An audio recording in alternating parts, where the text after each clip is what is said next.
Hi, I'm Sir Zion. I'm a cosplayer and prop builder, and today I'll be going over my Brotherhood of Steel combat armor. That's also the officer's uniform underneath, but instead of the jumpsuit like in the game, I made it in two pieces.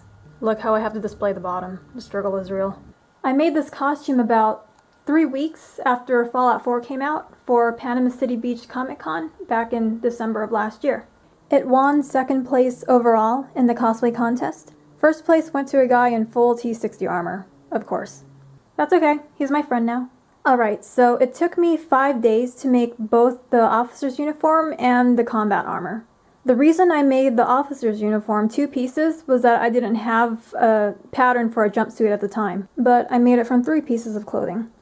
I started with a dark gray long sleeve top I found at Ross for $5, a pair of dark gray leggings from Forever 21 for $5, and a second pair of black leggings that I then chopped up to add the turtleneck, the cloth for all the satchels, and the color block region in the groin area of the bottom part.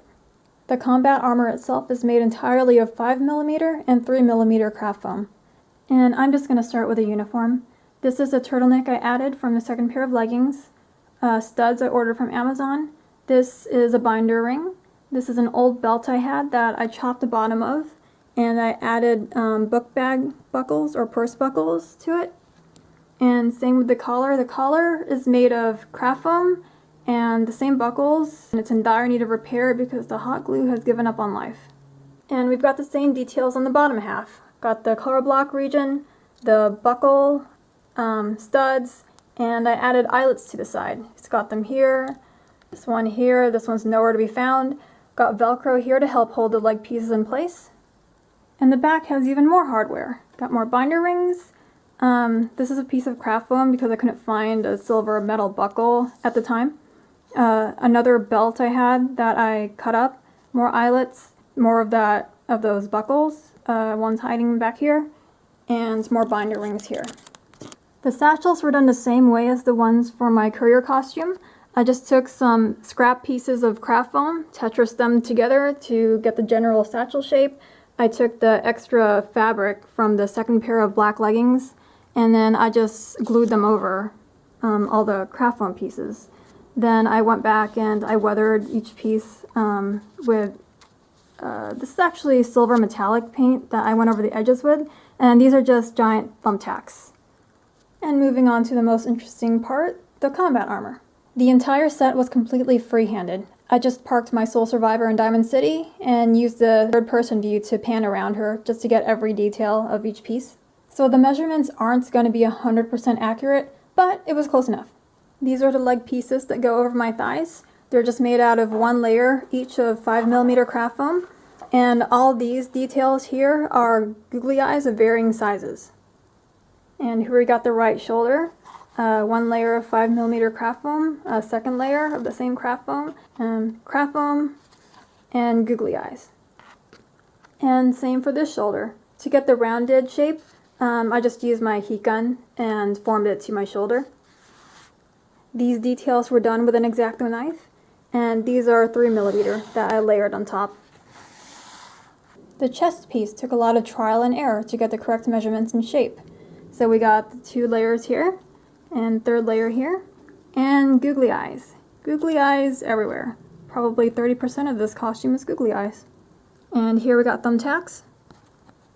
The Brotherhood insignia is actually printed out and Mod Podged on because I, of course, ran out of time, and I went back and weathered over it with a little bit of rust metallic paint. Here's a close-up of the back piece for you. We've got actually more than 2 or 3 layers because we've got 2 layers of 5mm here, 1 layer of 3mm here, and another layer of 5mm here for this detail piece. So yeah, all of it was free-handed, just went to the craft foam and cut out each piece as it looked in the game. Now the straps, all the straps actually, across the entire set, they're made from spare fabric from my courier duster. Just went in and sewed long pieces together, fit them on a mannequin. Mannequin is not true to my size, so I put them on a mannequin to get the general length, put them on me, fit them to get the exact length, and then just sew them from there. These are the same studs here, and these are they're a different shade, but they're the same buckles, same bag buckles.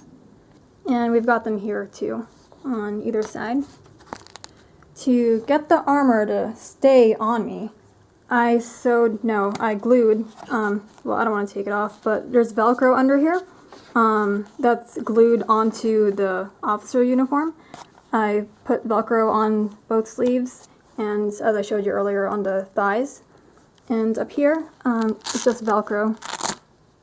This flap is just Velcro, so I can just take it off like this and then just lift it right off. So it's really easy to put on and take off. So yeah, it was a lot of detail work, but that's really all there is to it. The officer's uniform I actually reused for my Elder Maxon cosplay, which I made the week after this one. And I've already got a video on that, and I'll link it down below. So total cost of materials to make both the uniform and the combat armor combined was $31. I love craft foam. I may have a problem. But if you have any questions on anything I didn't go over, let me know. And if you want to see the progress pics of how I made the uniform and the combat armor, I have them on my Facebook and Tumblr, which I'll have links below. Alright, so that concludes this video. Thanks for watching!